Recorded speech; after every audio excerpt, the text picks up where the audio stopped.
Queridísimas autoridades, señor presidente del Consejo Médico de Veterinarios de Castilla y León, compañeros académicos, señoras, señores, amigos todos. Se abre el acto académico. El motivo que nos ha traído hoy aquí, a la sede de la Academia de Ciencias Veterinarias de Castilla y León, es el de formalizar el ingreso de un nuevo académico de número. Pero antes de iniciar el protocolo de toma de posesión, quisiera dedicar un sentido recuerdo al doctor don José Manuel Martínez Rodríguez, académico miembro de la Junta de Gobierno de esta institución, que nos dejó la semana pasada. Un minuto de silencio, por favor.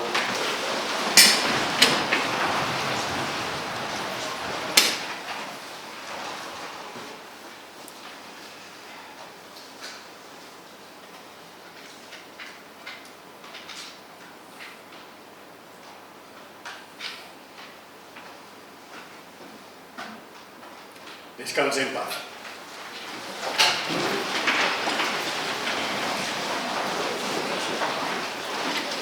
A continuación, procedemos a desarrollar el protocolo de toma de posesión de un académico de número electo, el doctor don Antonio Fernández Velarde, doctor de la Universidad de Houston. Doctor Estanislao de Luis Calabuch, académico responsable del protocolo de la Academia, le ruego que conduzca a las dos ilustres tutoras y acompañen al candidato introduciéndose en la sala.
Pueden sentarse.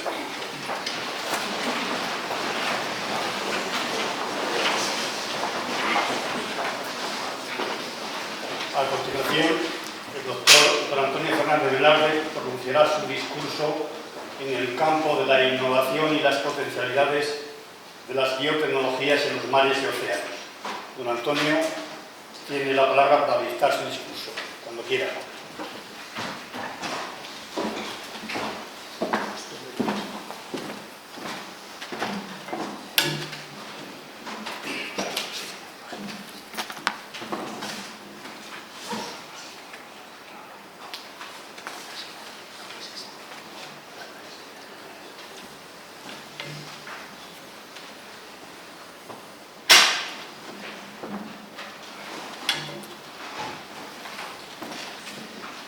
Excelentísimo señor presidente de la Academia de Ciencias Veterinarias de Castilla y León, excelentísimos señores académicos, excelentísimas e ilustrísimas autoridades, queridos amigos, señoras y señores.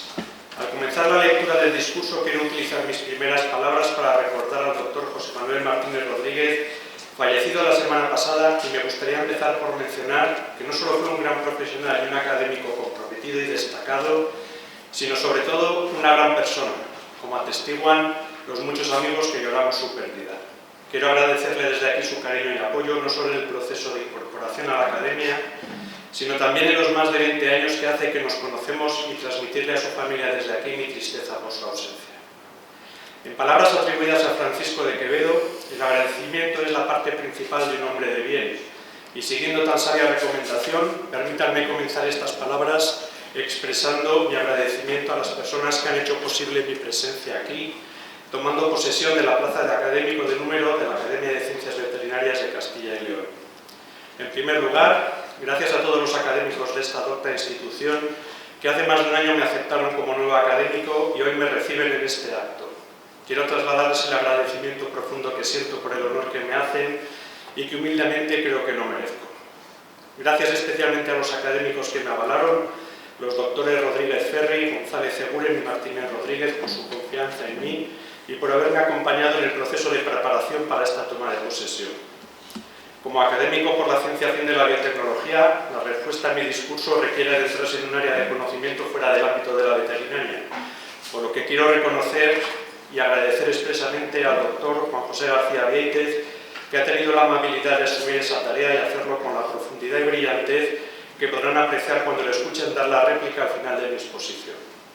En la parte personal, permítanme recordar también a mis padres y mis hermanos. A mi padre porque me enseñó los principios que me guían, la disciplina del trabajo y sobre todo a divertirme y disfrutar de la vida. A mi madre por su cariño, por tantos momentos de risas y de cantos y por su creatividad inagotable que todavía compartimos justos en maravillosas tardes de pintura. A mis hermanos María, Alberto, Inés y Miguel, con quienes compartí una infancia feliz en Garrafe de Torío y Playa América. Gracias a mis amigos, especialmente a los de León, Agustín y Asun, y al doctor Alberto Muñoz, sin cuya amistad no habría llegado hasta aquí. Un agradecimiento muy especial para mis compañeros de Biomar, 4 de Farma y Bactera.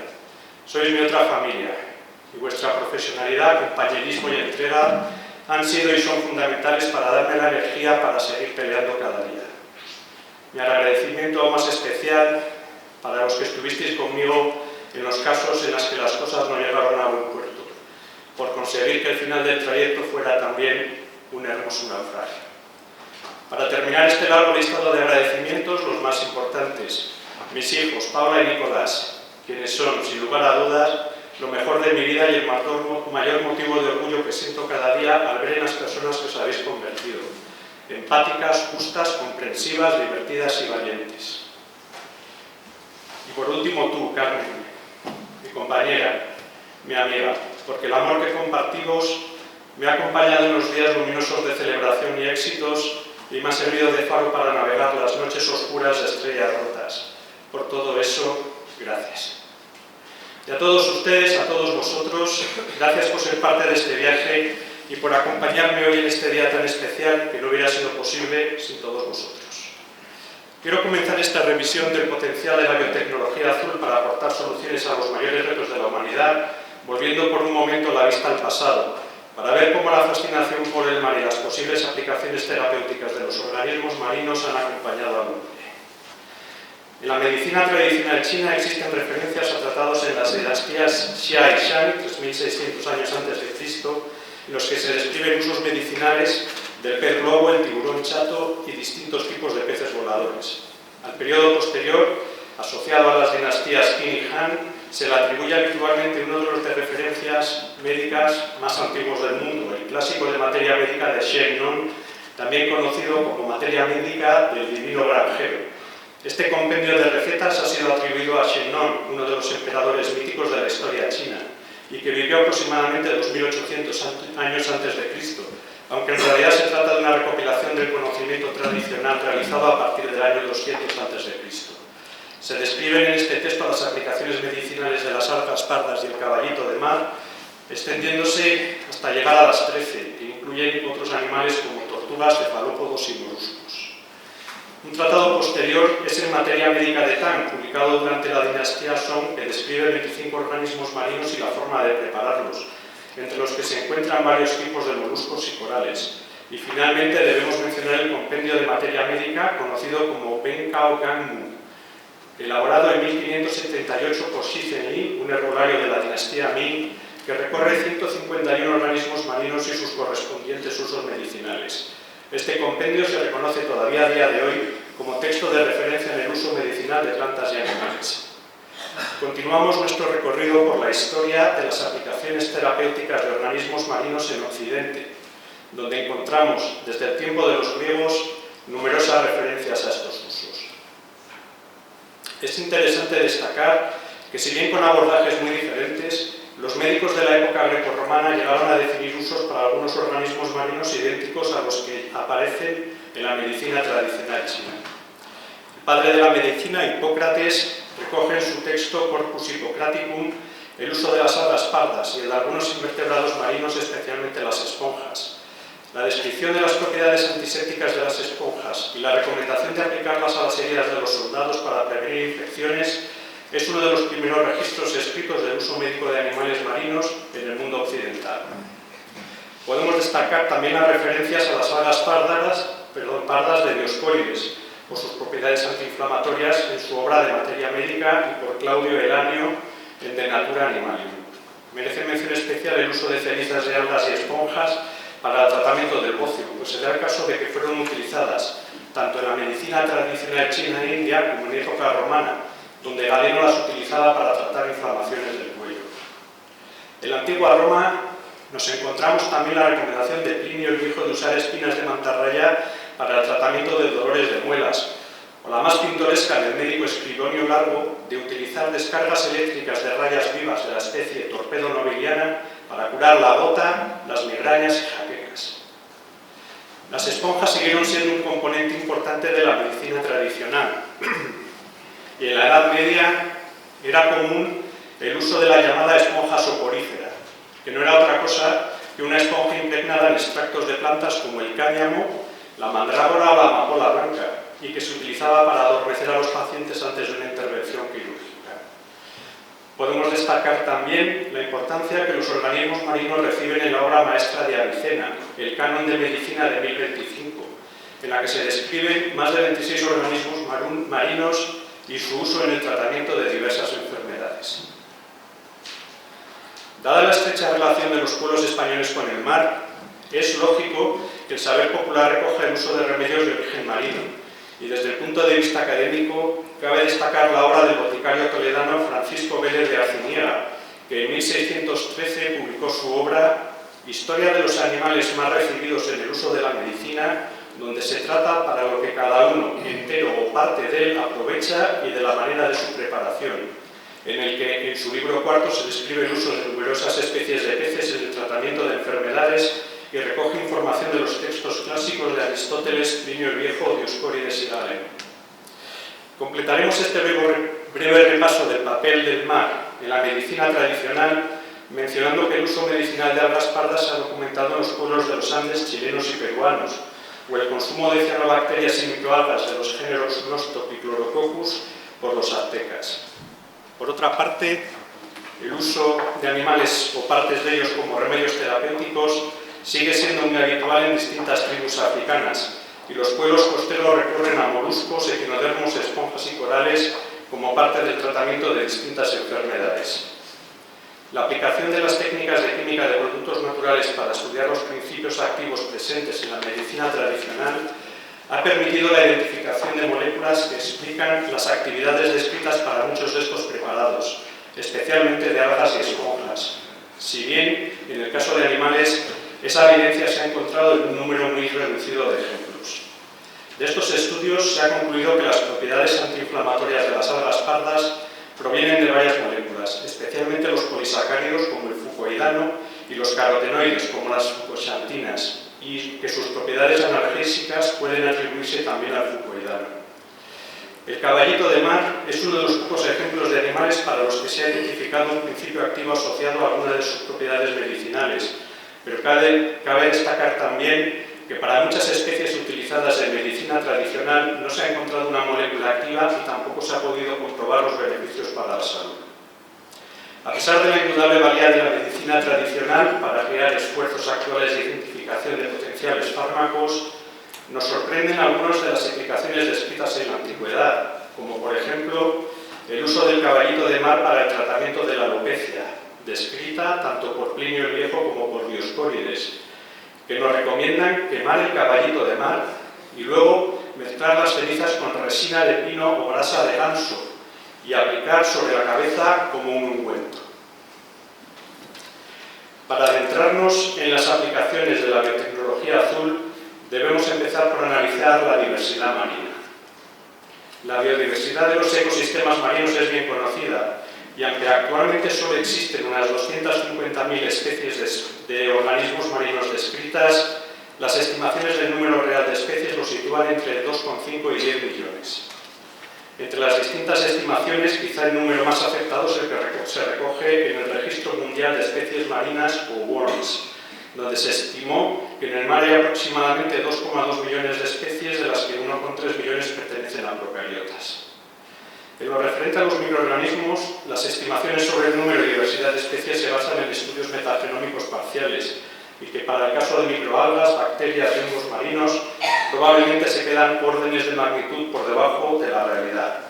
Las estimaciones dan predicciones muy variables respecto al número de especies en función de la tecnología aplicada, pero el rango afectado es entre 25.000 y 250.000 especies de hongos marinos y por encima de las 200.000 de microalgas.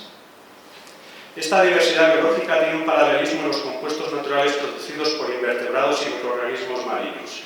La riqueza química se puede asociar con las condiciones extremas que con frecuencia se dan en los ambientes marinos, como la salinidad, la presión, la ausencia de luz o la falta de oxígeno. Estas condiciones no solo influyen en los metabolitos secundarios, sino que también determinan las propiedades de enzimas que tienen que funcionar en estos ambientes extremos.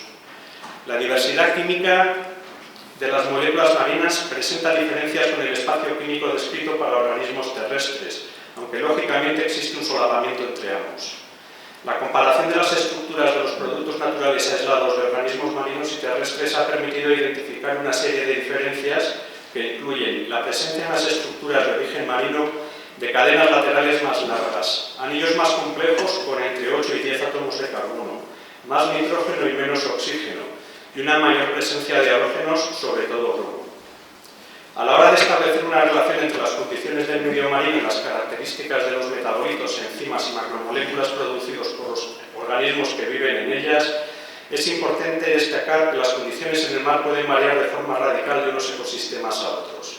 Vamos a tomar la temperatura como ejemplo. El frío de las aguas polares hace que las bacterias que viven en ellas tengan que producir ácidos grasos especiales para asegurar la fluidez de las membranas lipídicas, mientras que las bacterias que viven en las chimeneas hidrotermales necesitan producir enzimas capaces de mantener su estructura y funcionalidad a más de 100 grados centígrados de temperatura. Las altas presiones del fondo del océano, hasta 1100 atmósferas en el fondo de la fosa de las Marianas, también requieren de la adaptación de algunas moléculas para asegurar la viabilidad de las bacterias. Por una parte, es necesaria la adaptación de la composición de los ácidos grasos de las membranas para asegurar la fluidez de estas, por lo que entre los cambios más habituales están el aumento en los ácidos grasos poliinsaturados y el aumento de la proporción de ácidos grasos insaturados a saturados. Otras adaptaciones a los ambientes marinos extremos afectan fundamentalmente a las enzimas, lo que podríamos llamar diversidad bioquímica. Las adaptaciones de las enzimas de microorganismos aislados de zonas profundas, de más de 2.000 metros de profundidad, incluyen el aumento de los aminoácidos hidrofóbicos, lo que evitaría la entrada de moléculas de agua en la estructura de las proteínas como consecuencia de las presiones extremas, y la adaptación del metabolismo, incluyendo la acumulación de enzimas antioxidantes como la superóxido dismutasa. Es interesante destacar que genes involucrados en la respuesta a las altas presiones se encuentran cerca de elementos genéticos móviles, lo que sugiere un papel importante de la transferencia horizontal de ADN en la adaptación de las bacterias a estos ambientes extremos. El proceso habitual para el descubrimiento de moléculas activas a partir de invertebrados o caldos de fermentación de microorganismos incluye la extracción orgánica, de replicación química, fraccionamiento cromatográfico guiado por actividad y elucidación estructural. Una vez obtenida la estructura del metabolito secundario, se suele acudir a las bases de datos de productos naturales para determinar si se trata de una estructura nueva o conocida. Las bases de datos más utilizadas para productos naturales son SciFinder y Antibase, y la base de datos específica para productos naturales marinos es MarineLit, creada por los profesores Murray Munro y Tony Cole de la Universidad de Christchurch, y que contiene en su última actualización más de 43.237 estructuras. Me permito señalar en este punto que en la empresa Biomar Microbial Technologies se han contribuido cerca de 2.000 estructuras a esta lista, lo que supone que desde León se han identificado cerca del 5% de los compuestos marinos descritos hasta el momento. Tanto invertebrados como algas macroscópicas son una fuente prolífica de nuevas estructuras químicas, en algunos casos producidas a partir de la capacidad biosintética de los macroorganismos y otras veces por microorganismos asociados a estas. La aplicación de técnicas metagenómicas ha permitido abrir la puerta a la evaluación de metabolitos secundarios producidos por estos simbiontes, ya que en muchos casos su cultivo en laboratorio es imposible o muy difícil, al tener requisitos para el crecimiento directamente ligado a los huéspedes con los que se asocian o interdependencia con otros componentes del microbioma del invertebrado. Por su relevancia en los ciclos biogeoquímicos y su potencial biotecnológico, vamos a dedicar unos minutos a considerar la diversidad del microbioma del mar. Más del 50% de la producción primaria global, es decir, la incorporación de carbono mediante fotosíntesis, es realizada por microorganismos marinos. La fijación del carbono en agua superficial genera, mediante procesos de circulación y estratificación, la materia orgánica que se incorporará luego a los procesos biológicos en todas las profundidades del mar. La actividad metabólica de los microorganismos marinos es una parte central de los ciclos biogeoquímicos, no solo del carbono, sino también del nitrógeno y azufre, por lo que es importante resaltar el impacto de la actividad humana en la funcionalidad de las comunidades microbianas marinas, algo a lo que volveremos más adelante al considerar los riesgos que amenazan los ecosistemas marinos. La visión de la complejidad del mundo microbiano marino estuvo muy limitada hasta el desarrollo de las tecnologías de secuenciación metagenómica, que empezaron a dar una visión de la riqueza del microbioma marino y de su potencial biotecnológico que está directamente ligado a su abundancia, diversidad y contenido genético. Vamos a empezar considerando la increíble concentración de bacterias y virus presentes en el agua del mar. La estimación de Whitman, que define la concentración media de bacterias en el agua de mar en 10 a la 5 por mililitro, llevaría a 10 elevado a 29 el número de bacterias en el total de los océanos, convirtiéndolas en el componente principal de la biomasa del mar. A este número le podemos añadir la estimación del número de bacteriófagos calculada en 10 a la 6 por mililitro, con lo que el total de bacteriófagos en el mar sería de 10 elevado a 30. Pero a la hora de establecer el potencial para el descubrimiento de nuevos productos, la cantidad de microorganismos no es relevante, sino las nuevas moléculas, enzimas o procesos metabólicos que esconden y que está ligado a lo que podríamos llamar diversidad genética. Para definir este espacio de genes con potencial aplicación biotecnológica es imprescindible introducir el concepto del pangenoma. El pangenoma es el conjunto de genes presentes en una especie bacteriana y se compone de los genes comunes a todos los miembros de la especie, el llamado genoma central o core genome, y los genes accesorios que presentan una gran variedad. Por ejemplo, Escherichia coli tiene un genoma de aproximadamente 2.200 genes, pero el pangenoma de esta especie está formado por más de 13.000 genes. De la misma manera, otro ejemplo ilustrativo es el de especies marinas del género Vibrio, en las que se aprecia una clara diferencia entre los genes del genoma central, 2130, y los que componen su pangenoma, 18.310. Esta riqueza en genes accesorios con funciones alejadas de las funciones básicas necesarias para la vida de las bacterias es una fuente casi inagotable de genes, enzimas, metabolitos secundarios, etc., para las más diversas aplicaciones biotecnológicas. Asimismo, la ubicación de la mayor parte de estos genes accesorios en zonas con elementos móviles los convierte en elementos clave en la adaptación a condiciones de estrés biótico y abiótico y facilita la transferencia horizontal de ADN.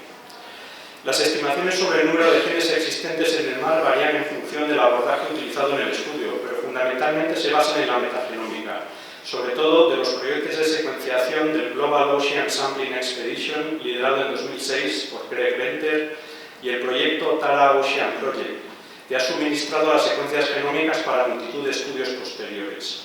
El estudio de Craig Venter identificó más de 6 millones de genes, mientras que el Tara Ocean Project identificó más de 40 millones de genes de procariotas y 116 millones de unigenes de eucariotas, incluidos ahora en varios catálogos.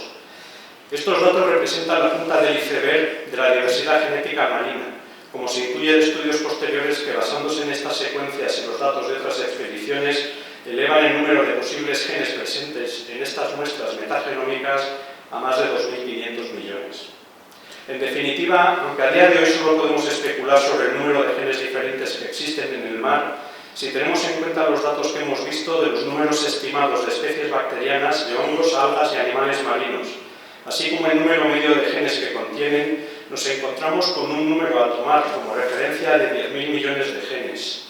Y si incorporamos la posible aportación de los pangenomas de las distintas especies bacterianas, podríamos considerar que nuestro punto de partida para la búsqueda de genes con aplicaciones biotecnológicas sería de 20.000 millones de genes. ¿Se imaginan cuántas enzimas con actividades novedosas? ¿Cuántos operones de nuevos metabolitos secundarios con potencial terapéutico? ¿Cuántas rutas metabólicas desconocidas encierran estos 20.000 millones de genes? Creo que podemos decir que el desarrollo de las técnicas metagenómicas y de sistemas de análisis de estas secuencias basados en la inteligencia artificial abre la puerta a una nueva era de exploración marina, en la que podemos acceder a una parte mucho mayor de la biodiversidad y diversidad química de lo que podíamos imaginar tan solo hace unos pocos años. Aunque el potencial para el descubrimiento de nuevos productos es evidente, no empezamos desde cero y vamos a hacer un breve recorrido por algunos de los productos de biotecnología azul que ya están en el mercado, empezando por los medicamentos de origen marino. En el momento actual existen aproximadamente 20 medicamentos aprobados para su uso que son productos naturales de origen marino o derivados de estos. A pesar de que el número de productos naturales aprobados para su uso por la FDA ha decaído de manera continua desde 1990, un estudio reciente del grupo de Derek Tan del Memorial Sloan Kettering Center de Nueva York desvela el efecto del resurgir del interés en los productos naturales y la aplicación de las nuevas tecnologías a esta disciplina, ya que al analizar los 40 medicamentos más vendidos en 2006 y en 2018, identificaron un aumento en la presencia de los principios activos de origen natural, que pasaron de 15 en 2006 a 37 en 2018. Es de esperar que en este resurgir del interés en los productos naturales como fuente de medicamentos, las moléculas naturales de origen marino, por su novedad y diversidad química, desempeñen un papel muy relevante. Vamos a considerar en primer lugar los tratamientos del cáncer basados en productos marinos. Si consideramos la aportación del mar a los tratamientos oncológicos de una manera cronológica, la primera parada debe ser en el trabajo de Bergman y Finney, que en la década de los 50 del siglo pasado aislaron y caracterizaron distintos metabolitos secundarios de la esponja Cryptotetia crypta, entre los que debemos señalar el compuesto que llamaron spongotimidina, un nucleósido con arabinosa en vez de ribosa. Entre los compuestos sintetizados a partir de la spongotimidina está la citarabina o ARA-C, que fue aprobada por la FDA en 1969 para el tratamiento de la leucemia, haciendo de esta molécula la primera derivada de un organismo marino en ser aprobada para su uso clínico. Me gustaría señalar que en 2015 se identificó una cepa de Vibrio hardei asociada a la esponja y capaz de producir una serie de compuestos de la familia, sugiriendo que el verdadero productor del metabolito es un microorganismo. Un segundo compuesto antitumoral es dolastatina 10, aislado originalmente del molusco Dolabella auricularia, y que si bien no pasó de los ensayos clínicos por su elevada toxicidad, dio lugar a programas de semisíntesis que resultaron en el descubrimiento de las auristatinas, moléculas de potencia en el rango picomolar y susceptibles de combinarse con anticuerpos sin perder la actividad. La primera combinación de este tipo que recibió la aprobación comercial por parte de la FDA fue la llamada brentuximab vedotin, resultante de la unión de la monometila-auristatina con anticuerpos anti-CD30, con los que en 2011 la empresa Seattle Genetics logró la aprobación para el tratamiento del linfoma de Hodgkin. La aprobación posterior de otras 3 combinaciones de anticuerpos con auristatinas hace que las dolastatinas sean el compuesto de origen marino con más productos aprobados para su uso clínico. No sería posible hacer una revisión de las aplicaciones de los productos naturales de origen marino en oncología sin hablar de Farmamar, la empresa española pionera en la comercialización de medicamentos antitumorales marinos y que durante 7 años tuvo un laboratorio en la ciudad de León. De los proyectos de descubrimiento de fármacos de la empresa y de sus colaboraciones con los mejores grupos de productos naturales marinos del mundo han surgido numerosos candidatos a fármaco. En primer lugar, veamos la trabectedina, también conocida como ET743 o por su nombre comercial Yondelis, que fue el primer tratamiento oncológico de origen marino lanzado al mercado por Farmamar en 2007. La trabectedina ejerce su acción antitumoral mediante su unión al surco menor del ADN, lo que causa una serie de eventos que interfieren con la reparación del ADN y la progresión del ciclo celular, lo que en última instancia resulta en su efecto parcialmente selectivo frente a las células tumorales. La trabectedina está aprobada en más de 70 países para el tratamiento de sarcomas de tejido blando y se siguen investigando otras posibles aplicaciones. Antes de continuar nuestro recorrido por las distintas moléculas antitumorales, dediquemos un momento a considerar la evolución de los métodos de producción de la trabectedina, que nos sirve como ejemplo de cómo en la biotecnología azul se deben aplicar las tecnologías necesarias para poder explotar los recursos marinos de una manera sostenible. La trabectedina, al igual que el resto de moléculas conocidas como ectinastidinas, fueron aisladas originalmente en cantidades minúsculas del tunicado Ectinastidia tunicata, cosechado de manglares en el Caribe por el grupo del profesor Ken Reinhardt de la Universidad de Illinois. Una vez comenzado su desarrollo clínico como tratamiento antitumoral, PharmaMar puso en marcha un sistema de cultivo de la Ectinastidia en granjas en las Islas Baleares y en Túnez. Mediante estas granjas se cosecharon hasta 250 toneladas métricas de biomasa húmeda que mediante un complejo proceso de extracción y cromatografía acabó dando un rendimiento de 1 miligramo por kilo, suficiente para avanzar en los ensayos clínicos, pero no una alternativa económicamente viable para la explotación comercial. El siguiente abordaje al problema del suministro fue la síntesis total de la molécula, resuelta por el Premio Nobel de Química James Corey en 1996.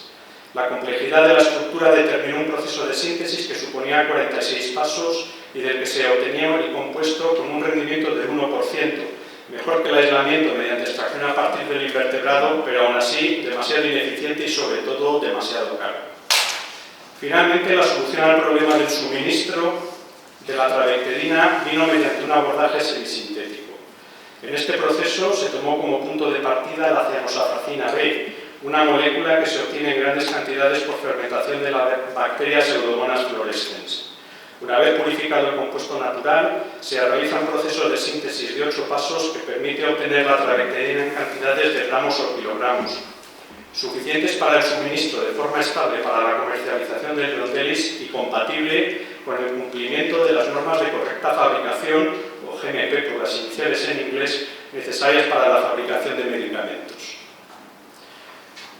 Otros compuestos de la empresa PharmaMar que han recibido aprobación para su uso frente a distintos tipos de tumores son la plitidepsina o aplidina y Cercepca, un derivado de la trabectedina que fue aprobado para el tratamiento del cáncer de pulmón microcítico por la FDA en 2020. Para terminar esta sección sobre las contribuciones de PharmaMar a los productos marinos de uso en oncología, me gustaría destacar la figura del Dr. José Luis Fernández Puentes, ya que fue durante su etapa como director de investigación de PharmaMar cuando se dieron los pasos definitivos para el lanzamiento en clínica de la trabectedina y la selección e impulso de la plitidepsina, imprescindibles para que finalmente este compuesto se aprobara para su uso en clínica. Veamos ahora otras aplicaciones de productos de origen marino en medicina. La necesidad de nuevos antibióticos capaces de superar la resistencia bacteriana es una prioridad global. Aunque existen numerosos metabolitos secundarios marinos con actividad antibiótica in vitro, ninguno ha llegado a uso clínico, exceptuando las cefalosporinas, identificadas originalmente en un hongo, Acremonium, de aguas de Cerdeña. A pesar de esta riqueza de compuestos, su desarrollo clínico enfrenta obstáculos científicos, económicos y regulatorios. Los nuevos antibióticos deben superar los mecanismos de resistencia existentes, lo que exige mecanismos de acción diferentes. Además, un antibiótico innovador sería reservado como última línea de terapia, reduciendo su rentabilidad frente a la enorme inversión necesaria, cerca de $1.000 millones para completar su desarrollo. Para abordar este problema, las 20 compañías farmacéuticas más grandes del mundo crearon en 2020 el AMR Action Fund, dotado con $1.000 millones para financiar el desarrollo clínico de nuevos antibióticos, aunque está limitado a proyectos ya en ensayos clínicos. En definitiva, el riesgo asociado a la resistencia de bacterias patógenas a los antibióticos es demasiado alto para que no se dediquen los esfuerzos necesarios para combatir estas resistencias. Más si cabe, tras considerar que a día de hoy ya mueren en el mundo más de 700.000 personas al año por infecciones por bacterias multiresistentes. Sin dejar las enfermedades infecciosas, está claro que otra área con necesidad de nuevos medicamentos son los antivirales. La pandemia del SARS-CoV-2 impulsó la investigación en antivirales de una manera acelerada, aunque la efectividad de las vacunas hizo que muchos de los que se evaluaron en ensayos clínicos no los completaran y su desarrollo haya quedado en pausa. Resulta interesante destacar que, a pesar del breve espacio de tiempo disponible para el desarrollo de tratamientos, dos productos de origen marino encontraron su camino hacia la terapia del COVID-19, las micalicinas y las clitidersinas. Las micalicinas son nucleósidos de esponjas del género Micala, mostraron buena actividad in vitro y fueron la inspiración para el Remdesivir, primer tratamiento aprobado por la FDA para el COVID-19, mientras que la clitidersina o aplidina de Farmamar, que mostró una potente actividad contra el SARS-CoV-2 superior al Remdesivir y obtuvo resultados muy positivos en ensayos de fase 1 y fase 3, aunque este último no llegó a completarse por la reducción drástica en el número de casos tras las campañas de vacunación. Existen otros medicamentos de origen marino aprobados para su uso o en estudios clínicos avanzados, para otras aplicaciones, como la ciconotida, obtenida del caracol mago para el tratamiento del dolor severo crónico refractario, o tratamientos de la enfermedad de Alzheimer, como la briostatina o la navaseína, obtenidos de un briozoo y de un nemerteo respectivamente. Me gustaría mencionar que, además de los metabolitos secundarios, los polisacáridos marinos también tienen un puesto relevante en las aplicaciones biomédicas. Por ejemplo, las fucoidinas, alginatos y carragenanos de algas se utilizan como microcarriers en formulación de medicamentos y en el tratamiento de heridas. La formación de hidrogeles por alginatos facilita la cicatrización, manteniendo el ambiente hidratado, favoreciendo la migración celular, estimulando la síntesis de colágeno y reduciendo el pH. A pesar del enorme potencial de los compuestos marinos en medicina, la brecha entre la identificación de actividades in vitro y su llegada a la clínica sigue siendo notable. La mayoría de los tratamientos aprobados provienen de descubrimientos realizados hace más de 50 años y gran parte de los productos en ensayos clínicos son conjugados de anticuerpos con toxinas marinas que se han derivado de compuestos descubiertos también a mediados del siglo pasado. Las nuevas técnicas metagenómicas y la inteligencia artificial aplicada a la selección de moléculas con mayor potencial clínico podrían marcar una revolución en las aplicaciones médicas de la biotecnología azul en los próximos años y convertir en realidad una parte más relevante del potencial de las moléculas marinas como agentes terapéuticos. Veamos brevemente las contribuciones del mar a un sector de enorme importancia económica, las enzimas de uso industrial. Las enzimas de organismos marinos presentan, como ya hemos visto, características particulares derivadas de su adaptación a condiciones específicas como la alta salinidad, la presión, las temperaturas extremas o las bajas concentraciones de nutrientes. Las hacen idóneas para procesos industriales ofreciendo ventajas como la especificidad, velocidad, ahorro energético y menor impacto ambiental. No podemos extendernos considerando las propiedades de las enzimas marinas, aunque, como es de esperar, los aminoácidos que las conforman y la estructura terciaria de las enzimas reflejan las exigencias de los ambientes en los que necesitan funcionar.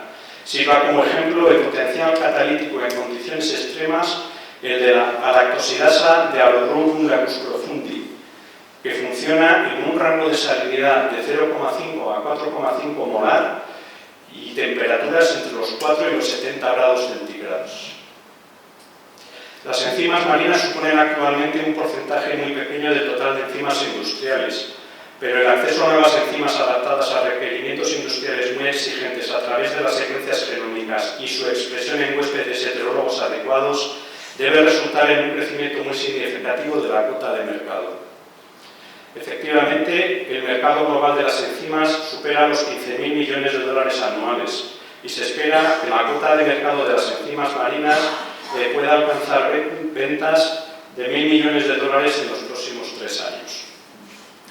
Del mar nos llegan también nutracéuticos y fuentes de proteína alternativas.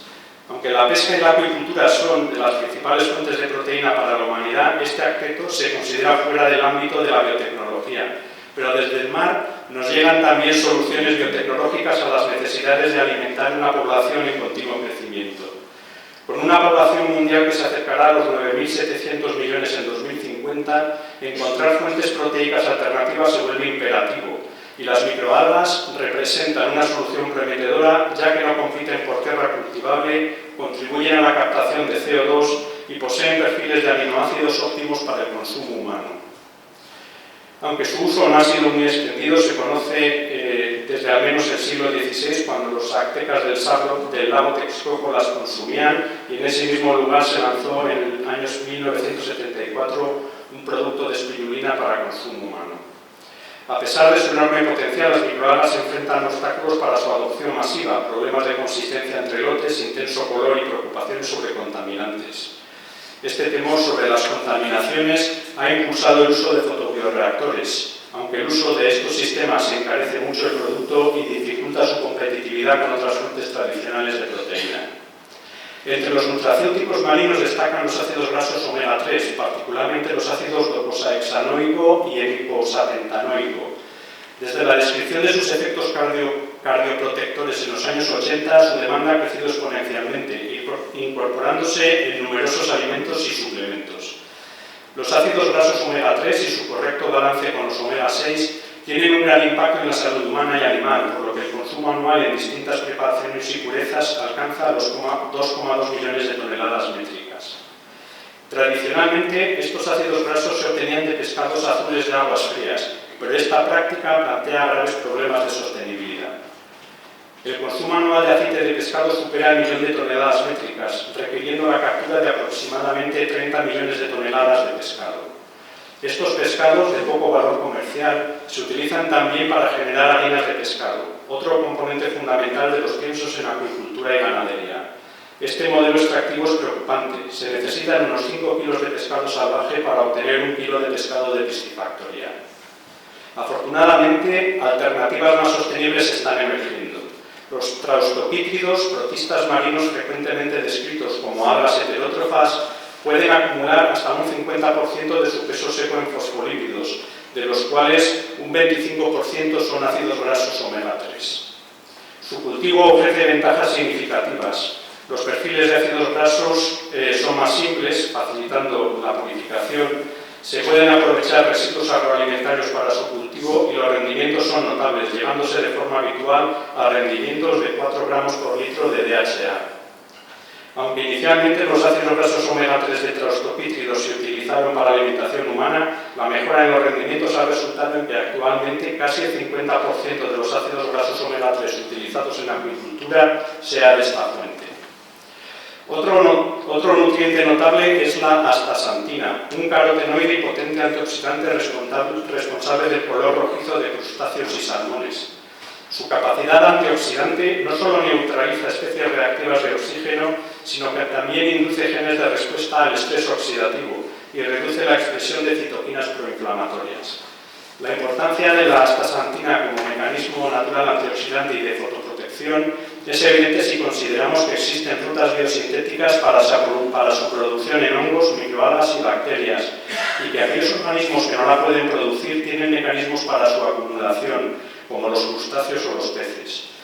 Las aplicaciones industriales de la astaxantina incluyen tanto el sector nutracéutico como el farmacéutico y el dermocosmético, lo que hace que el mercado de la astaxantina pueda alcanzar hasta 2.000 millones de dólares en 2026, evidenciando su importancia económica. Otro área de gran interés industrial son los cosméticos de origen marino. El mar ofrece ingredientes únicos para el sector cosmético, combinando innovación y eficacia con el atractivo emocional que lo marino evoca en los consumidores. Es un mercado que alcanzará los 463.000 millones de dólares en 2027 y los componentes marinos ocupan un lugar cada vez más relevante, destacando los obtenidos de algas, bacterias y hongos. Me gustaría señalar que la exposición de los organismos marinos de las aguas superficiales a la luz solar ha hecho que se desarrollen mecanismos de protección con gran potencial en su aplicación cosmética. Entre las moléculas responsables de esta protección podemos destacar los fluorotaninos de las algas pardas y los aminoácidos tipo micosporina de algas verdes y cianobacterias, que aparecen en varios productos comerciales de protección solar.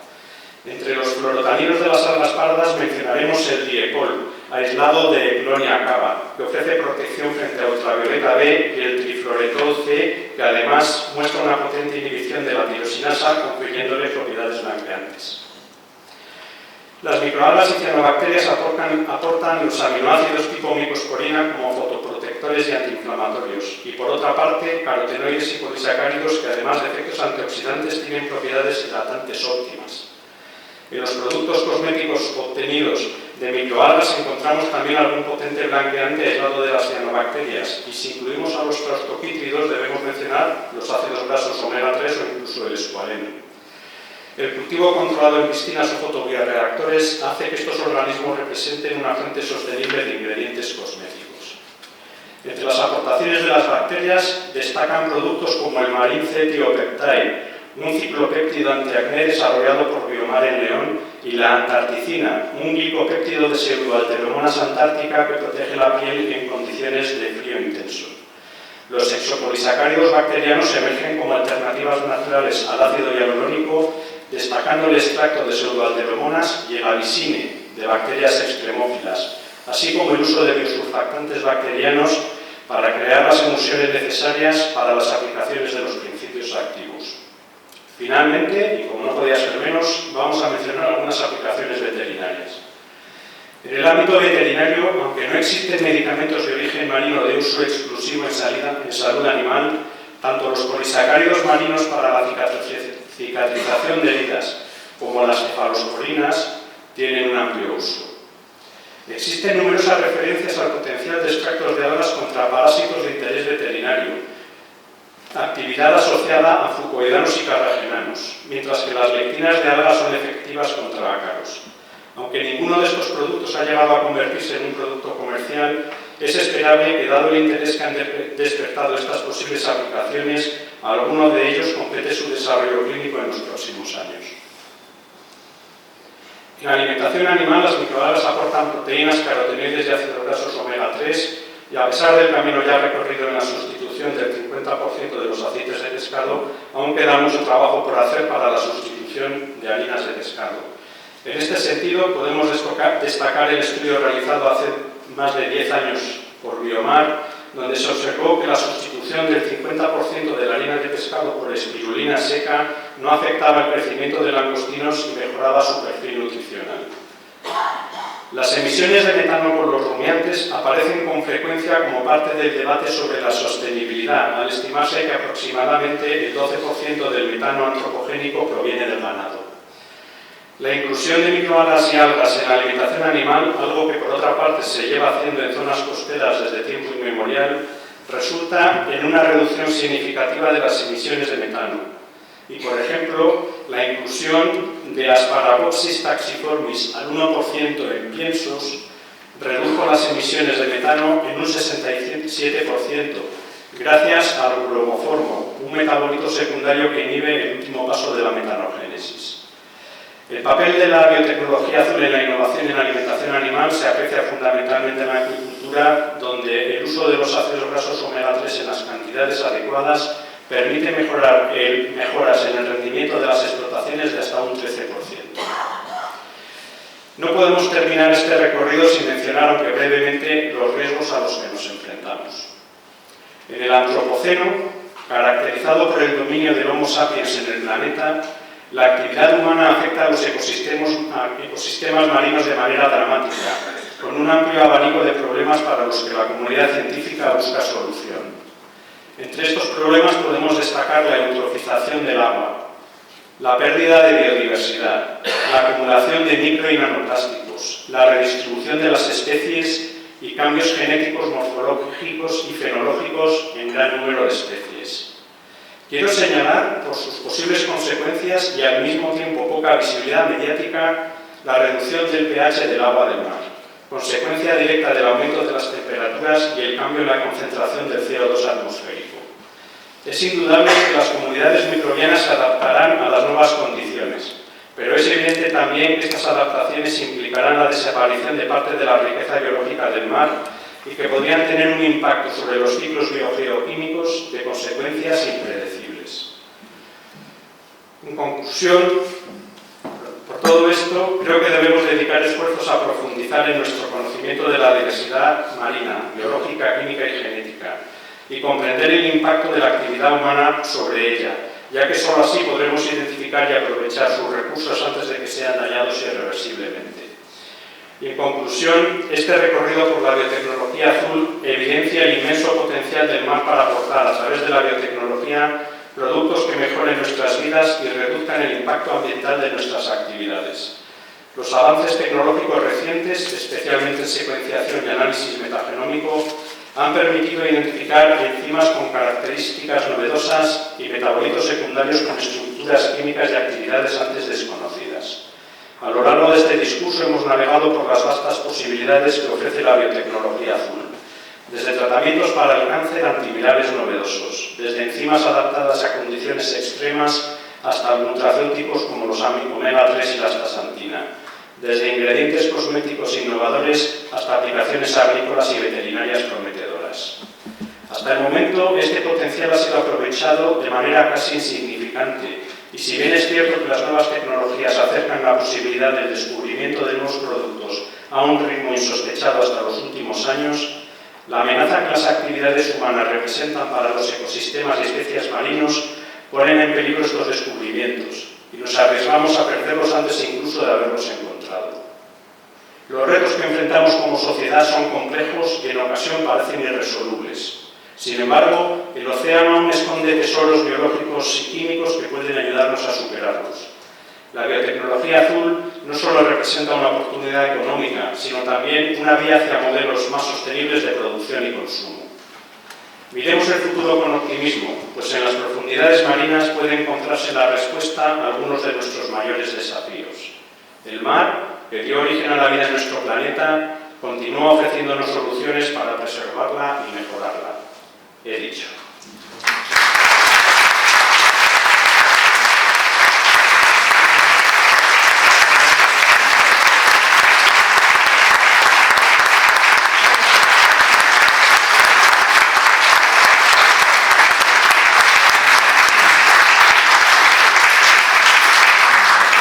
Muchas gracias, doctor Fernández.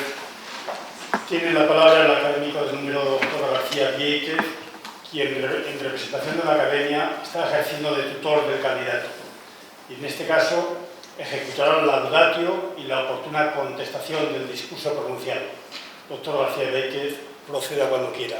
Gracias.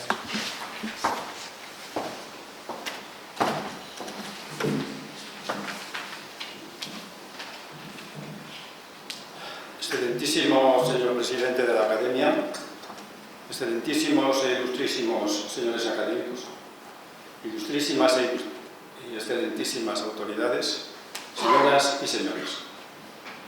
Permítanme expresar mi más sincero agradecimiento a esta ilustre Academia por haberme encomendado la recepción académica del nuevo miembro, así como al doctor Fernández Medarde por su discurso, por su confianza depositada en mi persona para responder a su discurso de ingreso. En ambos casos constituye para mí un verdadero honor. El doctor Antonio Fernández Medarde nace en la ciudad de León en noviembre de 1965, siendo el segundo de los 5 hijos de José Luis y de María Victoria. Su infancia y adolescencia transcurrieron en León, iniciando su formación en el Colegio San Claudio y posteriormente en el Instituto Padre Isla. Para su formación universitaria se desplaza a la ciudad de Salamanca en 1985, donde en su universidad inicia los estudios de biología, que termina brillantemente en 1989. Durante este periodo conoció a quien sería su esposa, Carmen Marín Vieira, compañera de facultad y también licenciada en biología. Finalizados sus estudios en Salamanca, tras una decisión valiente, ambos deciden poner rumbo a Estados Unidos de Norteamérica para continuar su formación académica. Tienen en mente realizar su tesis doctoral en la Universidad de Texas, asentada en la ciudad de Houston. Allí comienzan su realización en el Centro Oncológico Anderson, donde su mentor, el doctor Anastasmi, y la directora del departamento, la doctora Kipke, desarrollaban trabajos pioneros en inmunología del cáncer y el estudio del impacto de la luz ultravioleta en el melanoma.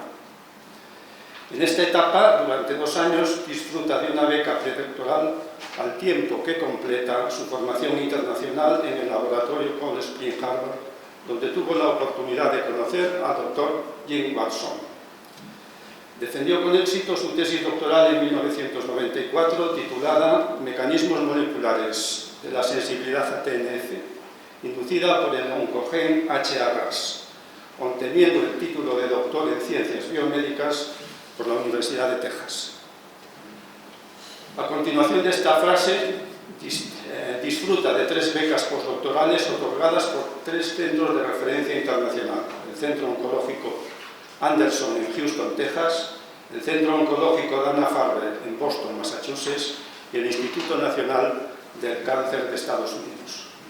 En 1997 se traslada a la ciudad de Boston, donde consigue una plaza como investigador asociado en el Hospital Children's, perteneciente a la Escuela de Medicina de Harvard, plaza que ocupa durante 3 años, y donde investiga en el departamento de Judah Folman, reconocido como el padre de la angiogénesis y premio Príncipe de Asturias de Ciencias en el año 2004. Allí permanece hasta su regreso a España en el año 2000. En 2001 decide iniciar su etapa en el sector empresarial, incorporándose a la dirección del Instituto Biomar, hecho que marca el inicio de su dedicación a la industria privada, en la que permanece en la actualidad.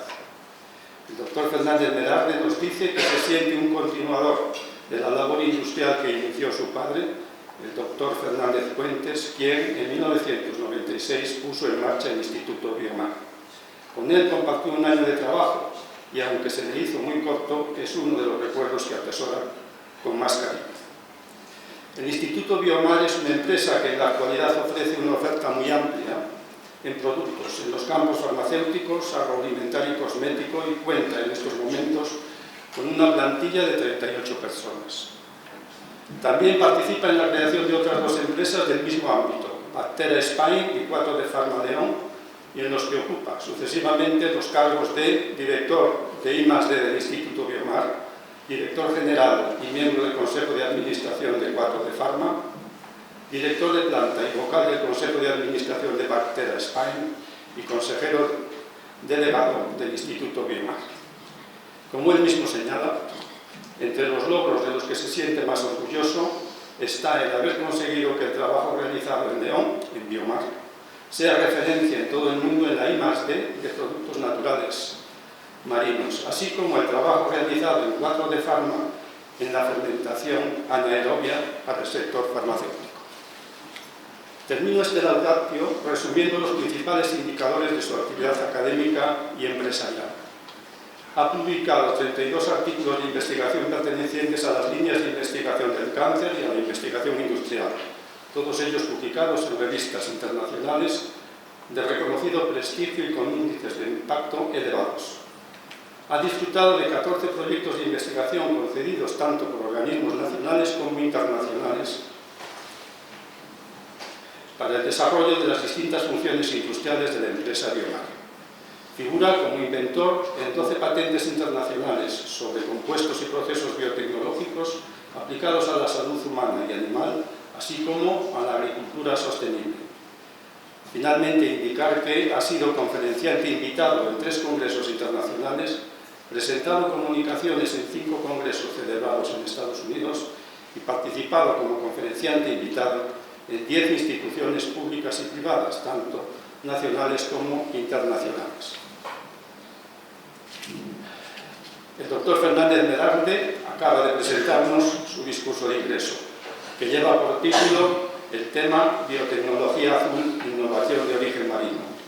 Y creo que este título sugerente no nos ha defraudado en cuanto a su contenido a ninguno de los aquí presentes.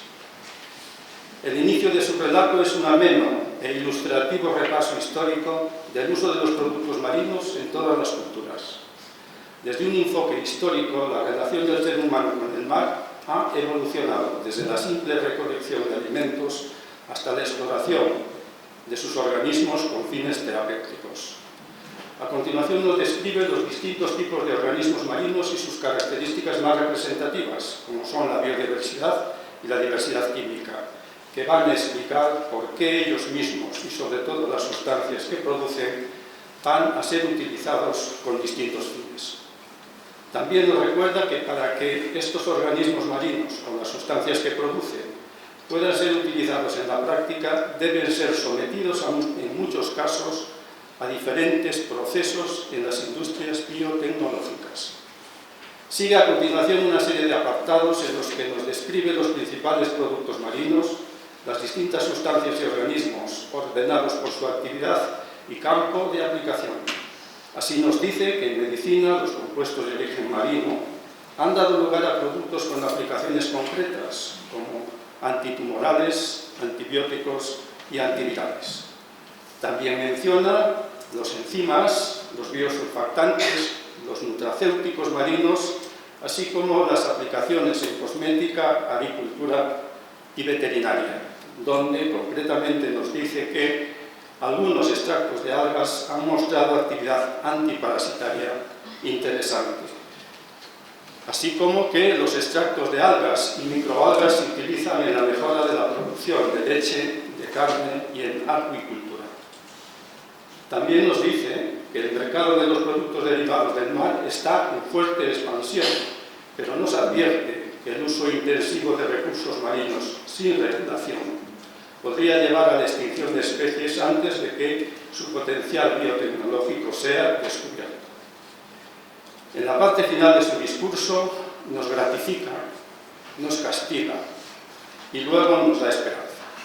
Un tobogán de sensaciones. Nos gratifica cuando dice: a través de la biotecnología obtendremos nuevos productos que mejoren la vida de las personas. Nos castiga cuando menciona con razón que la actividad industrial genera impactos medioambientales tan indeseables como la contaminación por plásticos. Nos da esperanza cuando escribe: acabemos este viaje mirando con optimismo al futuro, ya que, aunque los retos que enfrentamos como sociedad son complejos y en algunos casos parecen irresolubles, el mar todavía esconde tesoros que nos ayudarán a darle respuesta. En resumen, un discurso motivador, muy cuidado y muy completo. Aunque en privado el doctor Fernández Medarde siga lamentando no haber incluido muchas más cosas. En él puede apreciarse el profundo conocimiento que atesora tras estar durante años en la dirección de 3 empresas que forman parte de la biotecnología azul. En nombre de la Academia de Ciencias Veterinarias de Castilla y León y en el mío propio, quiero darle enhorabuena al doctor Fernández Medarde y felicitarle por su incorporación como académico de número. Invitación que deseo hacer extensiva a su esposa, la doctora Carmen Marín, profesora de la Universidad de León y con la que también comparto actividad en el Instituto IBIOMED de esta universidad. A sus hijos, Paula y Nicolás, a su madre, María Victoria, y al resto de familiares. Doctor Fernández Medarde, sea usted bienvenido a esta academia. He dicho.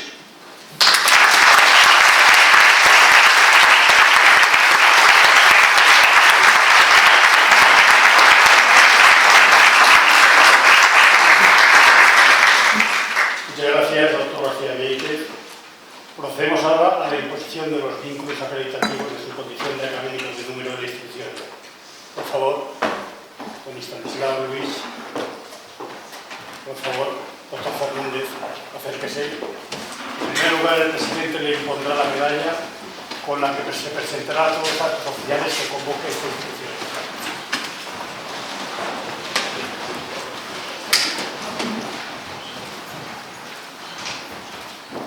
A continuación, su tutor le hará entrega del símbolo representativo de la Academia. Muchas felicidades, doctor. Y por último, el señor secretario le entregará la acreditación del título con el que ha ingresado. Enhorabuena. Enhorabuena.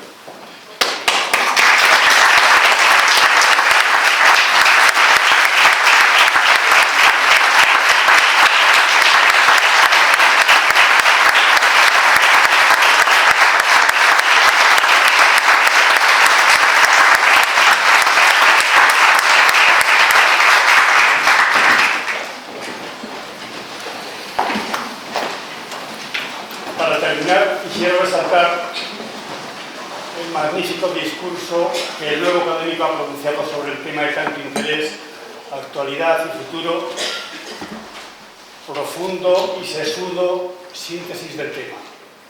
Me ha sorprendido muy positivamente. Enhorabuena. Enhorabuena también a su tutor por su trabajo de apoyo y su espléndida réplica, y a la institución que lo recibe por sus prometedores valores de futuro con esta nueva incorporación. Quiero también felicitar muy efusivamente a su familia, particularmente a su esposa Carmen, catedrática de esta universidad que nos acoge, a sus hijos, Paula y Nicolás, a su madre, a sus hermanos y a sus compañeros amigos aquí presentes. Y para celebrarlo, en su nombre y en el de la Academia, les conmino a que nos acompañen al local próximo de siempre, el Sorrento, en donde nos espera un muy oportuno vino español. Muchas gracias por su asistencia. Se levanta la sesión.